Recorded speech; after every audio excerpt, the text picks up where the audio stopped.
ইরানকে 48 ঘন্টার আলটিমেটাম দিয়েছিল আমেরিকা।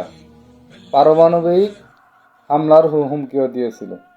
কিন্তু দেখেন আজকে ইরানের জনগণ আজকে আবারও প্রমাণ করে দিল যে মুসলিমদের ঐক্য থাকলে, মুসলিমদের বিশ্বাস থাকলে, মুসলিমদের সঠিক ইমানি শক্তি থাকলে সব কিছুকে জয় করা সম্ভব। আজকে স্বয়ং পৃথিবীর সুপার পাওয়ার আমেরিকাও ইরানের কাছে যুদ্ধবিরতির কথা বলেছে। 2 সপ্তাহ যুদ্ধবিরতির কথা বলেছে স্বয়ং আমেরিকা ইরানের কাছে।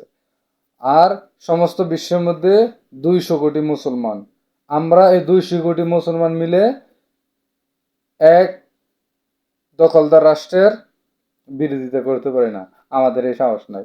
তার মানে আমাদের ইমান কত দুর্বল, কত খারাপ। আর আমরা শুধু মুখে মুখে দাবি করি আমরা মুসলমান। আজকে ইরান চোখে হাত দিয়ে দেখায় দিছে যে একটা জাতির ঐক্য থাকলে কি করা সম্ভব। স্বয়ং পৃথিবীর সুপার পাওয়ার আমেরিকাও তার কাছে যুদ্ধবিরতি চাইছে, সব শর্ত মেনে নিয়ে 2 সপ্তাহের জন্য।